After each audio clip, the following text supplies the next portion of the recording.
विद्यार्थी मित्रों नमस्कार। मित्रों अगाउनी चर्चा में आपणे आ अलंकार सौंदर्य ए शीर्षक अंतर्गत उपमा अलंकार ने एना लक्षण अने उदाहरणना माध्यमथी समझ्या। ए उपमा अलंकार ने तो तमे बराबर समझी ज गया हशो। हवे आजे आपणे आ उत्प्रेक्षा अलंकार अने आरूपक अलंकार ए बंने अलंकारोने एना लक्षण अने उदाहरणना माध्यमथी समजवाना छे। पहेला आ उत्प्रेक्षा अलंकारने एना लक्षण अने उदाहरणना माध्यमथी समझीए। आ उत्प्रेक्षा अलंकारनुं लक्षण आ प्रमाणे छे के संभावनम अथो उत्प्रेक्षा प्रकृतस्य समेन यत्। संभावनम अथो उत्प्रेक्षा प्रकृतस्य समेन यत् एटले के प्रकृतनी एने समान एवी वस्तु साथेनी संभावना करवामां आवे ते उत्प्रेक्षा अलंकार। पण मित्रों अहीं आ लक्षणमां प्रकृत अने समेन आ बे शब्दोने समजी लईए। प्रकृत एटले जे प्रस्तुत वस्तु होय, जे वर्णनीय वस्तु होय, वर्णनीय एटले जेनुं वर्णन करवामां आवतुं होय एवी वस्तु जे प्रस्तुत। तो आ प्रस्तुतनी अने प्रस्तुत ए उपमेय। तो आ प्रस्तुतनी उपमेयनी एने समान एवी अप्रस्तुत अने अप्रस्तुत ए उपमान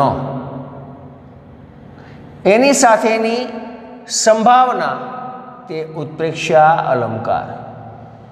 प्रस्तुत एटले के उपमेयनी, अप्रस्तुत एटले के उपमान साथेनी संभावना करवामां आवे ते उत्प्रेक्षा अलंकार। जो अहींया गुजरातीमां पण आ लक्षण आपणे અહીં લખેલું જ છે। आ बंने शब्दो અહીં आम तो समजावाई गयेला ज छे के प्रकृत अर्थात प्रस्तुत एटले के उपमेयनी एने समेन एटले एने समान अर्थात अप्रस्तुत एटले के उपमान साथेनी संभावना करवामां आवे ते उत्प्रेक्षा अलंकार। प्रस्तुतनी अप्रस्तुत साथेनी संभावना, उपमेयनी उपमान साथेनी संभावना ते उत्प्रेक्षा अलंकार। हवे तमने लक्षणनो ख्याल आवी गयो हशे के प्रस्तुत वस्तुनी अप्रस्तुत वस्तु साथेनी ज्यां संभावना करवामां आवे, उपमेयनी उपमान साथेनी ज्यां संभावना करवामां आवे ते उत्प्रेक्षा अलंकार। अहीं आ उत्प्रेक्षा अलंकारमां संभावना, अनुमान आ मुख्य तत्व रहेलुं होय छे।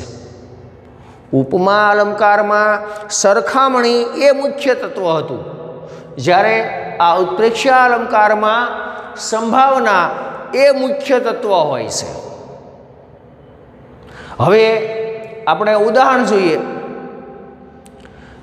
उदाहरणना माध्यमथी आ लक्षणने समजवानो थोड़ो वधारे ख्याल तमने मळशे। जोईए उदाहरण।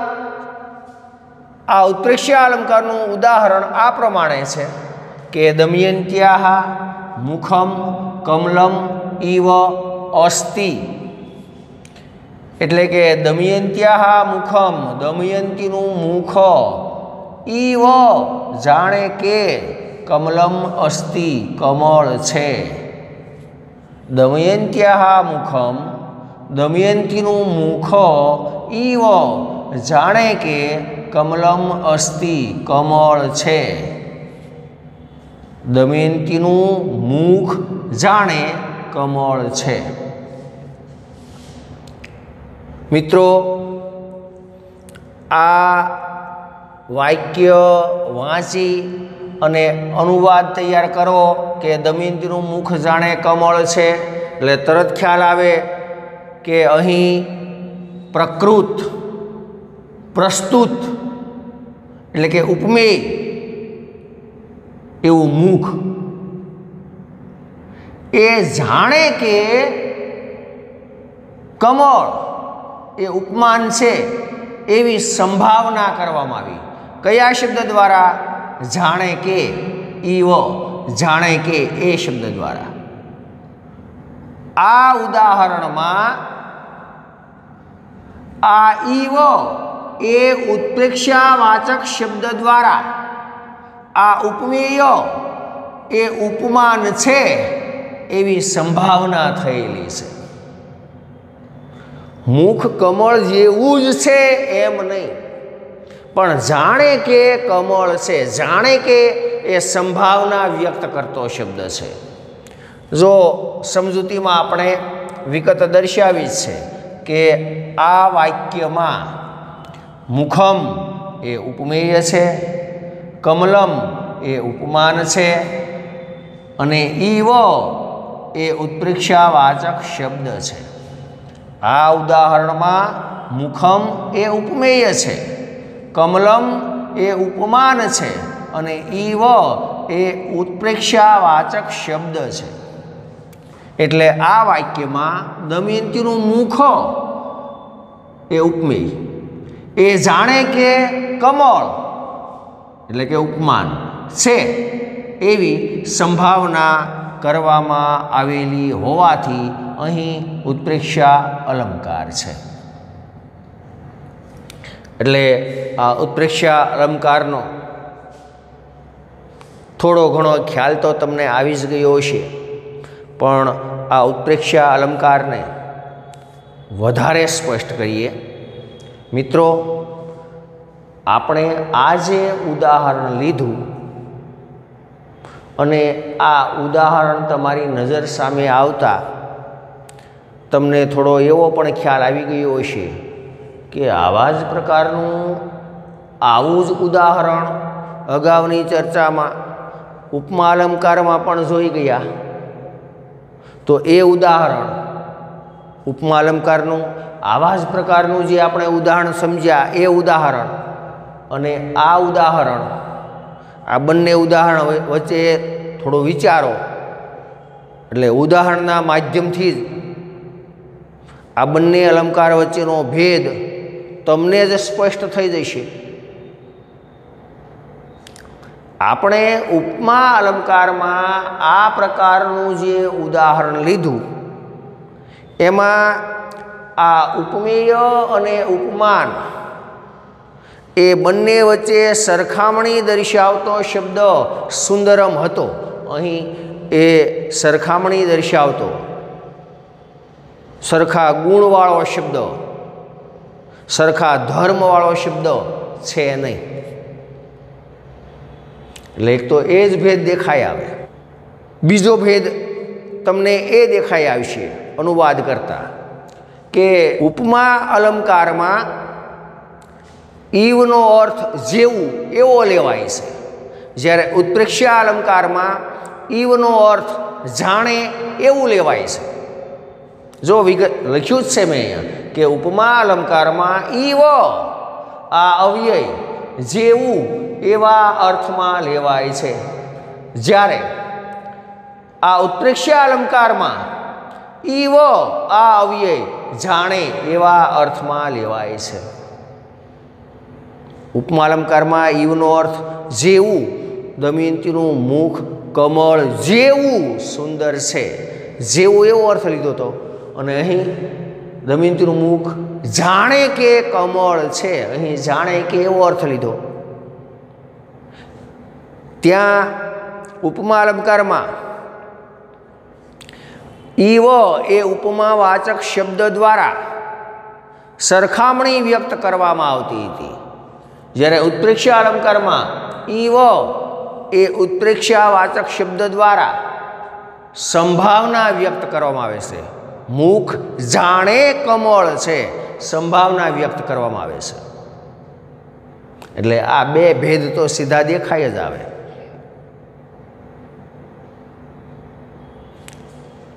આ ઉપમાવાચક અને ઉત્પ્રેક્ષ્યાવાચક બંને શબ્દો બે અલંકારમાં સરખા જ છે, પણ અર્થમાં ફેર છે। ઉપમામાં ઈવ એટલે જેવું અને ઉત્પ્રેક્ષ્યામાં ઈવ એટલે જાણે। જુઓ, આના સિવાયના પણ, ઈવ સિવાયના પણ બીજા ઘણા શબ્દો ઉત્પ્રેક્ષ્યાવાચક છે અને ઉપમાવાચક પણ છે। ઉત્પ્રેક્ષ્યાવાચક શબ્દો કયા કયા, ઉપમાવાચક શબ્દો કયા કયા, એ બંને મુદ્દા આપણે નોંધેલા જ છે। આ ઈવ તો ખરો જ, ઈવ, પછી મન્યે, જાને, શંકે, પ્રાયઃ, ધ્રુવમ, નૂનમ વગેરે ઉત્પ્રેક્ષ્યાવાચક શબ્દોનો પ્રયોગ ઉત્પ્રેક્ષ્યા અલંકારમાં કરવામાં આવે છે। સંભાવના વ્યક્ત કરતા જ આ બધા શબ્દો છે, એટલે આ બધા ઉત્પ્રેક્ષ્યાવાચક શબ્દો। અને અહીં આપ્યા એ ઉપમાવાચક શબ્દો। ખરેખર તો આ ઉપમાવાચક શબ્દોનો ખ્યાલ મારે ઉપમા અલંકાર વખતે જ આપવાનો હતો, પણ ત્યારે મિત્રો હું ભૂલી ગયો। મિત્રો, આ જે શબ્દો અહીં આપ્યા એ ઉપમાવાચક છે। ઈવ, સમમ, સદૃશમ, તુલ્યમ વગેરે ઉપમાવાચક શબ્દોનો પ્રયોગ ઉપમા અલંકારમાં કરવામાં આવે છે। એટલે આ બધા જ ઉપમાવાચક શબ્દો છે, જેવા કે ઈવ, સમમ, સદૃશમ, તુલ્યમ, આ બધાનો અર્થ જેવું એવો જ થાય। ઈવ એટલે જેવું, સમમ એટલે પણ જેવું, એના સરખું, એને સમાન એટલે એના જેવું, સદૃશ્યમ એટલે પણ જેવું, અને તુલ્યમ એટલે પણ જેવું, એના તુલ્ય, એના જેવું છે। એટલે જેવા અર્થમાં જ વપરાતા બધા ઉપમાવાચક શબ્દો છે। ફરીવાર મિત્રો, અહીં ઈવ, મન્યે, જાને, શંકે, પ્રાયઃ, ધ્રુવમ, નૂનમ વગેરે ઉત્પ્રેક્ષ્યાવાચક શબ્દો છે, જ્યારે ઈવ, સમમ, સદૃશ્યમ, તુલ્યમ આ બધા ઉપમાવાચક શબ્દો છે। અહીં ઈવ આ બંને ઉત્પ્રેક્ષ્યાવાચક અને ઉપમાવાચક બંને એક સરખો જ છે, પણ અર્થમાં ફેર પડે। ઉત્પ્રેક્ષ્યમાં ઈવ એટલે જાણે અને ઉપમાલંકારમાં ઈવ એટલે જેવું। તો મિત્રો, આ બે ભેદ થકી તમને ખ્યાલ આવી જ ગયો હશે હવે કે ઉત્પ્રેક્ષ્યા અલંકાર ક્યારે બને અને એ ઉપમા અલંકાર કરતાં કઈ રીતે જુદો પડે। ત્રીજો પણ ભેદ છે। બે ભેદનો તો તમને ખ્યાલ આવી જ ગયો કે ઉપમા અલંકારમાં ઉપમેય અને ઉપમાન વચ્ચે સરખો ગુણ દર્શાવતો જે શબ્દ હોય છે, એવો સરખો ગુણ દર્શાવતો શબ્દ, સરખો ધર્મ દર્શાવતો શબ્દ ઉત્પ્રેક્ષ્યા અલંકારમાં હોતો નથી। ઉપમા અલંકારમાં ઈવ એનો અર્થ જેવું એવો થાય છે, જ્યારે ઉત્પ્રેક્ષ્યા અલંકારમાં ઈવનો અર્થ જાણે એવો થાય છે। આ બે ભેદ તો તમારી નજર સામે આવી જ ગયા ઉપમા અને ઉત્પ્રેક્ષ્યા વચ્ચેના। ત્રીજો એક ભેદ છે, ઉપમા અલંકારમાં ઈવ એ ઉપમાવાચક શબ્દ કારક સાથે એટલે કે નામ સાથે સંબંધ ધરાવતો હોય છે, જ્યારે ઉત્પ્રેક્ષ્યા અલંકારમાં ઈવ એ ઉત્પ્રેક્ષ્યાવાચક શબ્દ ક્રિયાપદ સાથે સંબંધ ધરાવતો હોય છે। ઉપમા અલંકારમાં ઈવ એ ઉપમાવાચક શબ્દ કારક એટલે કે નામ સાથે સંબંધ ધરાવે છે, જ્યારે ઉત્પ્રેક્ષ્યા અલંકારમાં ઈવ એ ઉત્પ્રેક્ષ્યાવાચક શબ્દ ક્રિયાપદ સાથે સંબંધ ધરાવે છે। નામ, કારક એટલે નામ અને ક્રિયાપદ એનો તો તમને ખ્યાલ છે જ। 9મા 10મા ધોરણમાં તો તમે વ્યાકરણ શીખીને આવ્યા છો, એટલે તમે જાણો છો કે નામ, સર્વનામ એને વિભક્તિના પ્રત્યયો લાગે, જ્યારે ક્રિયાપદ હોય એને તો જે તે કાળ કે અર્થના પ્રત્યયો લાગે। હવે કઈ રીતે ઉપમા અલંકારમાં ઈવ એ ઉપમાવાચક શબ્દ કારક કે નામ સાથે સંબંધ ધરાવે છે અને કઈ રીતે ઈવ એ ઉત્પ્રેક્ષ્યાવાચક શબ્દ ઉત્પ્રેક્ષ્યા અલંકારમાં ક્રિયાપદ સાથે સંબંધ ધરાવે છે, જોઈએ। જો મિત્રો, ઉપમા અલંકારમાં આપણે આ પ્રકારનું ઉદાહરણ લખેલું હતું, પણ ત્યાં આ સંધિ છૂટી પાડી હતી। આપણે આ પ્રકાર લખેલું હતું કે દમયંત્યાહ મુખમ કમલમ ઇવ સુંદરમ, આ પ્રકારનું ઉદાહરણ ઉપમા અલંકારમાં હતું। ત્યાં આપણે આ શબ્દ સંધિ છૂટી પાડીને લખેલો હતો। સંધિયુક્ત લખવું હોય તો આ પ્રમાણે લખાય કે દમયંત્યાહ મુખમ કમલમિવ સુંદરમ। હવે અહીંયા ઈવ જો અહીં કમલમ ઇવ, અહીં ઈવ આ ઉપમાવાચક શબ્દ કમલમ નામ સાથે જોડાયેલો છે। કમલમ એ નામ છે, નામ સાથે જોડાયેલો હોય। ઈવ એ ઉપમાવાચક શબ્દ ઉપમા અલંકારમાં નામ સાથે સંબંધ ધરાવતો હોય।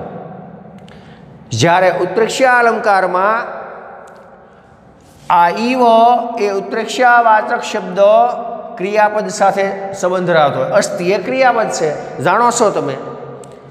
અહીં આપણે સંધિ છૂટી પાડીને લખ્યું ઉપમા અલંકારની જેમ। તમને યાદ રાખવામાં સરળતા રહે, સમજવામાં સરળતા રહે એટલે આપણે સંધિ છૂટી પાડીને, શબ્દો છૂટા પાડીને વાક્ય લખેલું હોય। સંધિયુક્ત વાક્ય યાદ રાખવું થોડું અઘરું થઈ પડે। જો સંધિયુક્ત આ વાક્યને લખવું હોય તો ઈવ સે અસ્થિ સાથે જોડીએ તો ઈવાસ્તિ, આ રીતે સંધિયુક્ત શબ્દ બની જાય। દમયંત્યાહ મુખમ કમલમ ઇવ અસ્તિ એટલે ઈવાસ્તિ। અહીં જો આ ઈવ આ ઉત્પ્રેક્ષાવાચક શબ્દ આ ક્રિયાપદની સાથે જોડાયેલો છે, ક્રિયાપદ સાથે સંબંધિત છે। હવે તમને ખ્યાલ આવી જ ગયો હશે કે ઉપમા અલંકારમાં ઈવ એ કારક નામ સાથે જોડાયેલો હોય, જ્યારે ઉત્પ્રેક્ષા અલંકારમાં ઈવ એ ક્રિયાપદ સાથે જોડાયેલો હોય। આ ત્રીજો ભેદ। આ ઉદાહરણ સમજાઈ ગયું છે। આ એકનું એક ઉદાહરણ, એક સરખું, એકનું એક નહીં, શબ્દોમાં ફારફેર થાય છે અલંકાર પ્રમાણે, પણ એક સરખું લાગે એવું ઉદાહરણ, એ અલંકાર વચ્ચેનો ભેદ સ્પષ્ટ દેખાઈ આવે। એટલે અહીં અને અહીં પણ આમ તો મિત્રો ઉપમા અલંકાર, આ ઉત્પ્રેક્ષા અલંકાર અને હવે આપણે જેની ચર્ચા કરવાના છીએ એ રૂપક અલંકાર, ત્રણેય માસિયાઈ ભાઈ જેવા છે। ઘણું ઘણું સામ્ય એમાં દેખાય આવે। આમ એક સરખા લાગે એ પ્રકારના જ અલંકારો આપણને પહેલી નજરે લાગે, પણ ખરેખર તો આ ત્રણેય અલંકારો વચ્ચે ભેદ પણ રહેલો છે।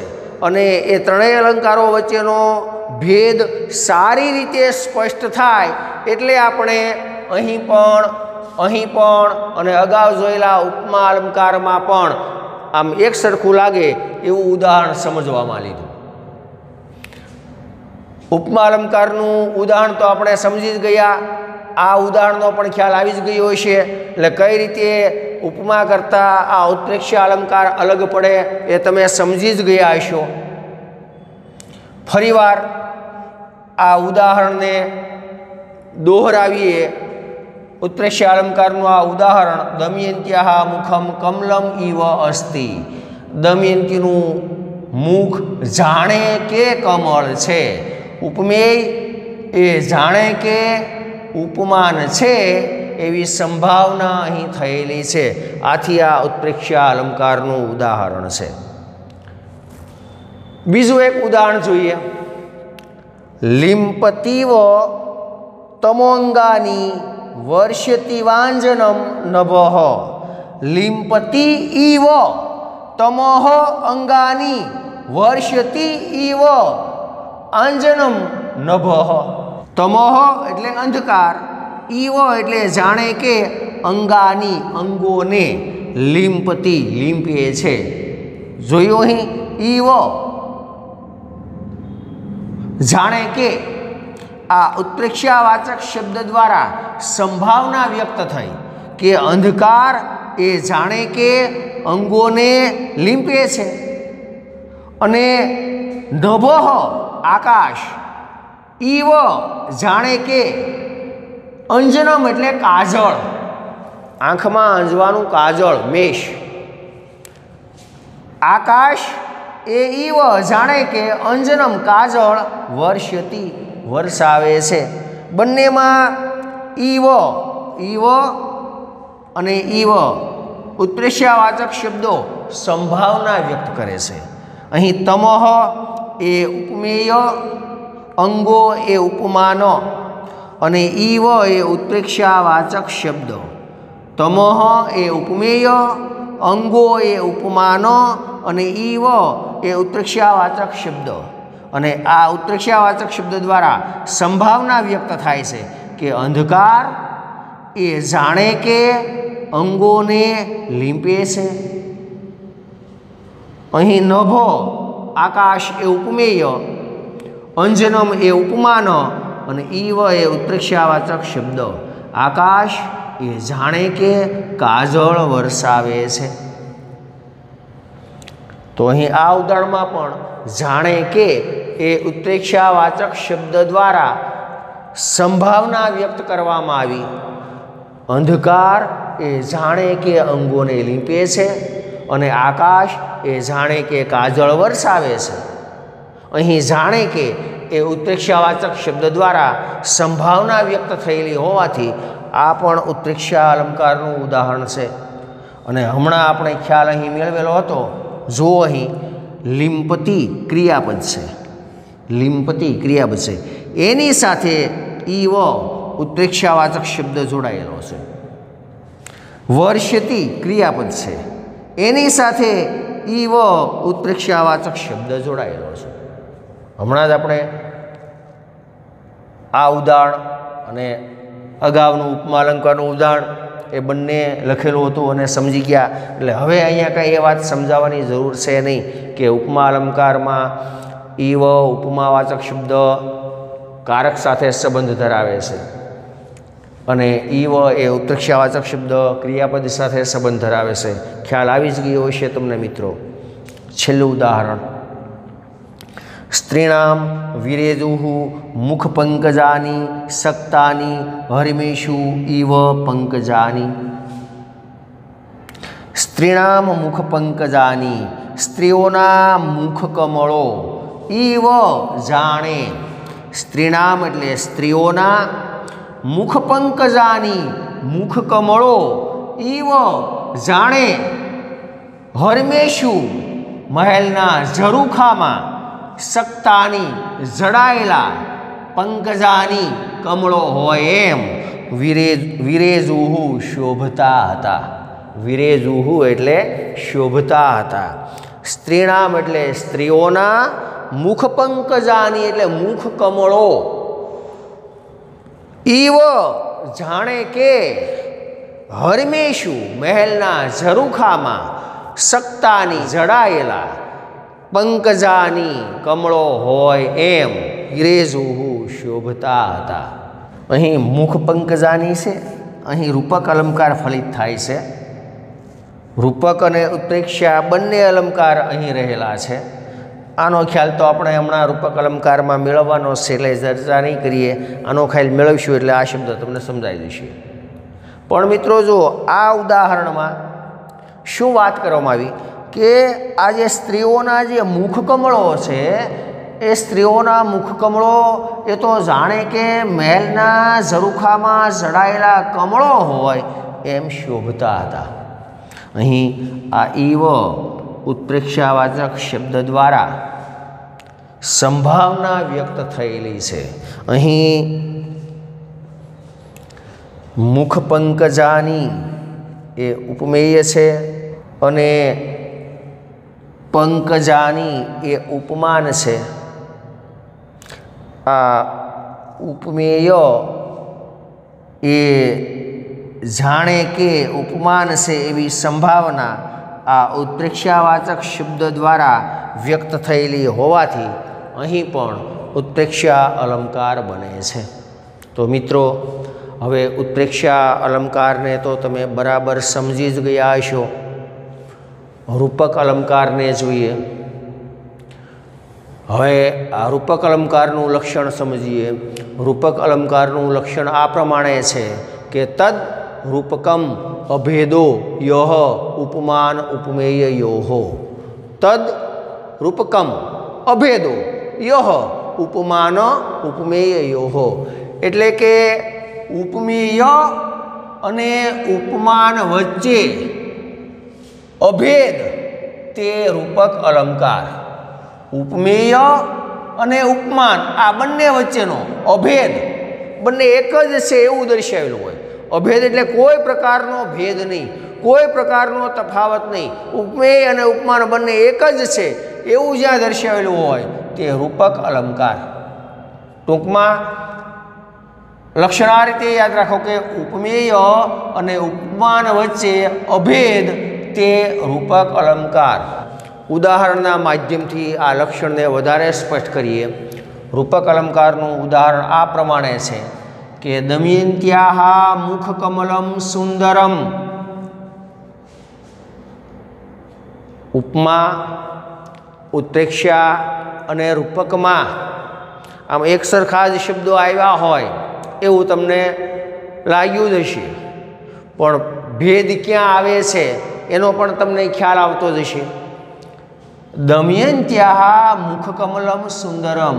दमयंतीनुं मुखकमल सुंदर छे। दमयन्त्याः मुखकमलम सुंदरम।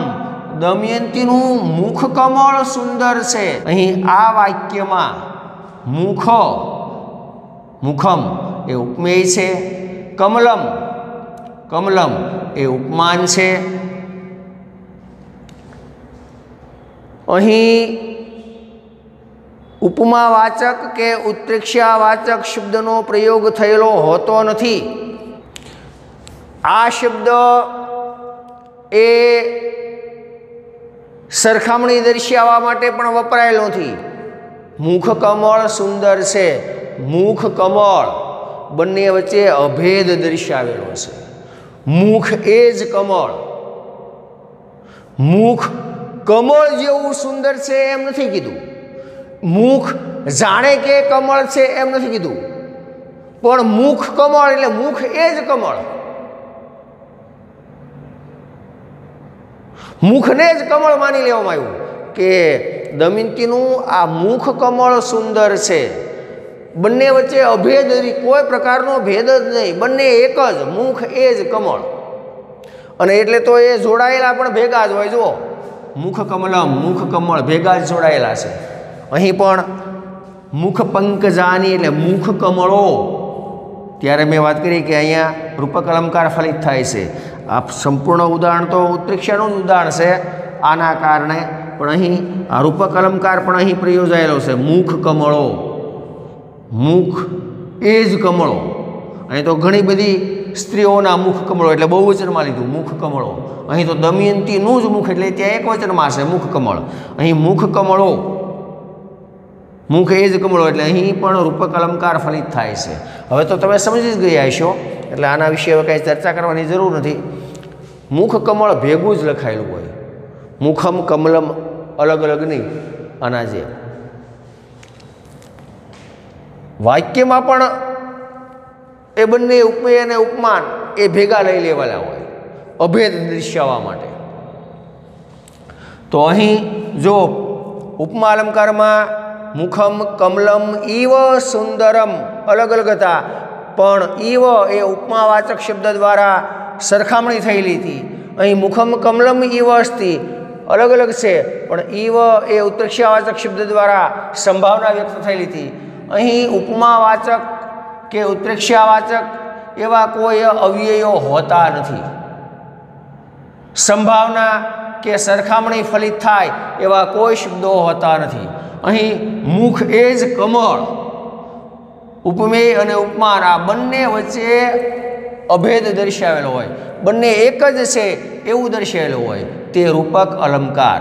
जो अहीं आ वाक्यमां मुख ए उपमेय अने कमळ ए उपमान ए बंने वच्चे अत्यंत समानताने कारणे, अत्यंत साम्यने कारणे अभेद एटले के बंने एक ज छे एवुं दर्शावવાનો ઉપક્રમ થયેલો હોવાથી અહીં રૂપક અલંકાર છે।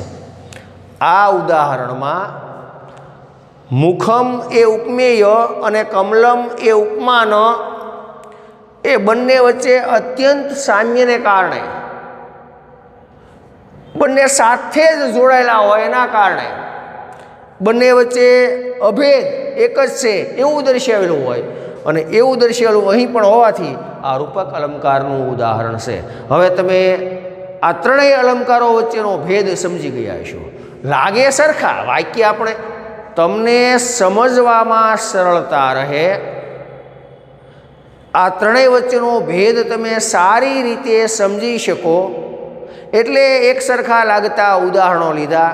પણ આ એક સરખા લાગતા ઉદાહરણોથી જ આ ત્રણેય અલંકારો વચ્ચેનો ભેદ તમને વધારે સ્પષ્ટ થઈ ગયો હશે. વળી યાદ રાખવામાં પણ કોઈ પણ અલંકાર પૂછાય તો યાદ રાખવામાં પણ સરળ થઈ પડે એવું ઉદાહરણ છે. આ હેતુથી આ એક સરખા આ ત્રણેય અલંકારમાં ઉદાહરણો આપણે ટાંક્યા, પણ શબ્દોમાં અલંકાર પ્રમાણે થોડો ફારફેર થાય એ પણ આપણે જોયું. તો ટૂંકમાં દમયંતીનું મુખ કમળ સુંદર છે. અહીં મુખને જ કમળ માની લેવામાં આવ્યું છે. મુખ એ જ કમળ છે એટલે આ ઉપમેય અને ઉપમાન બંને વચ્ચે અભેદ રહેલો છે એટલે આ રૂપક અલંકારનું ઉદાહરણ છે. બીજા બે ઉદાહરણો જોઈએ. સોતીર્ણા ખલુ પાંડવૈહી રણનદી કૈવર્તક કેશવ. ખલુ ખરેખર, પાંડવૈહી પાંડવો, રણનદી રણરૂપી નદી, રણ એટલે યુદ્ધ મેદાન, યુદ્ધ મેદાન રૂપી નદી ઉતીર્ણા પાર કરી ગયા. સ ઉતીર્ણા તે પાર કરી ગયા કારણ કે કેશવ કૃષ્ણ એના કૈવર્તક સુકાની હતા.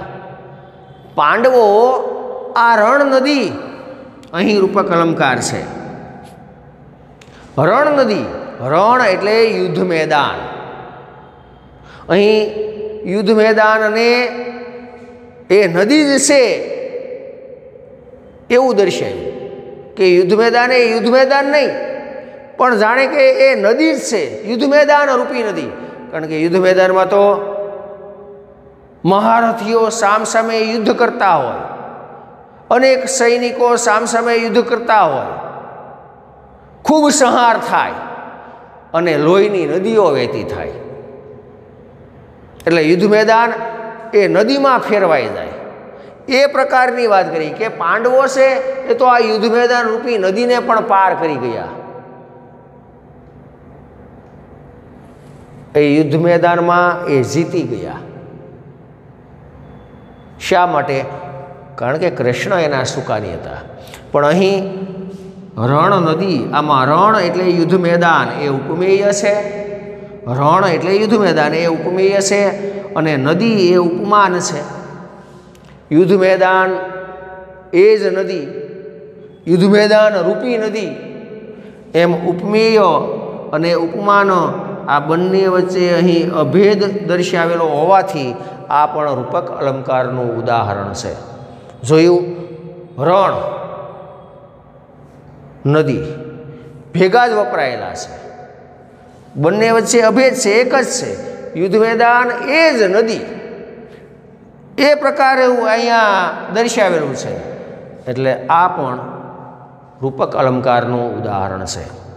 સમજાવવાનું આ રીતે કે આ વાક્યમાં રણ એટલે યુદ્ધ મેદાન એ ઉપમેય છે અને નદી એ ઉપમાન છે, પણ બંને વચ્ચે અભેદ એટલે કે બંને એક જ છે એવું અહીં દર્શાવેલું હોવાથી આ રૂપક અલંકારનું ઉદાહરણ છે. અને છેલ્લું ઉદાહરણ, શ્રી કૃષ્ણેતિ રસાયનમ રસય રે શૂન્યૈ કિમ અન્યૈ શ્રમૈ. શ્રી કૃષ્ણ ઇતિ રસાયનમ રસય રે શૂન્યૈ કિમ અન્યૈ શ્રમૈ. અહીંયા કૃષ્ણને રસાયણ માની લેવામાં આવ્યા. અર્થ આ પ્રકારનો થાય કે શ્રી કૃષ્ણરૂપી રસાયણનું રસપાન કરવું જોઈએ, કૃષ્ણરૂપી રસાયણ પીવું જોઈએ, કૃષ્ણરૂપી રસાયણનો રસાસ્વાદ લેવો જોઈએ. અન્યૈ શ્રમૈ, બીજા બધા પરિશ્રમો બીજા બધા જ પ્રયત્નો એ તો શૂન્ય છે, વ્યર્થ છે, નકામા છે. બીજો કોઈ પણ પ્રકારનો પ્રયત્ન કરવાની જરૂર નથી. પ્રયત્ન કરો તો કયો પ્રયત્ન? કે કૃષ્ણરૂપી રસાયણનું રસપાન કરો. એ કૃષ્ણરૂપી રસાયણના રસપાન સિવાયના બીજા બધા જ પ્રયત્નો નકામા છે. અહીં કૃષ્ણરૂપી રસાયણ એટલે કે કૃષ્ણ એ જ રસાયણ છે. રસાયણ કોને કહેવાય? જે આધિ વ્યાધિ ને ઉપાધિ દૂર કરે એને રસાયણ કહેવાય. જેના થકી આધિ વ્યાધિ ને ઉપાધિ એ દૂર થાય એવું જે તત્વ હોય એ રસાયણ. કૃષ્ણ એ પણ આધિ વ્યાધિને ઉપાધિને દૂર કરનારા છે. એટલે અહીં કૃષ્ણને જ રસાયણ માની લેવામાં આવ્યા કે કૃષ્ણરૂપી રસાયણનું રસપાન કરો. કૃષ્ણ એ જ રસાયણ છે. એટલે અહીં કૃષ્ણ એ ઉપમેય છે, રસાયણ આ ઉપમાન છે. પણ અહીં કૃષ્ણ એ જ રસાયણ, કૃષ્ણરૂપી રસાયણ. આ પ્રકારે ઉપમેય અને ઉપમાન વચ્ચે અભેદ દર્શાવેલો હોવાથી આ પણ રૂપક અલંકારનું ઉદાહરણ છે.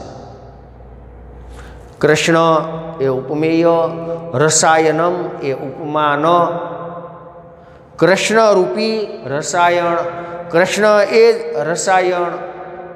આમ અહીં ઉપમેય અને ઉપમાન વચ્ચે અભેદ દર્શાવેલો હોવાથી આ રૂપક અલંકારનું ઉદાહરણ છે. મિત્રો, હવે તમે ઉપમા, ઉત્પ્રેક્ષા, રૂપક આ ત્રણેય અલંકારોને બરાબર સમજી ગયા છો.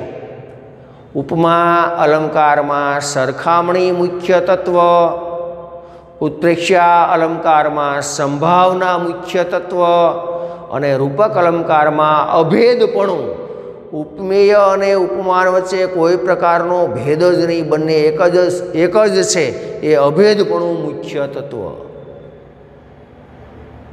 એક સરખા ઉદાહરણથી આ ત્રણેય ભેદ પણ સારી રીતે સ્પષ્ટ થઈ ગયા છે.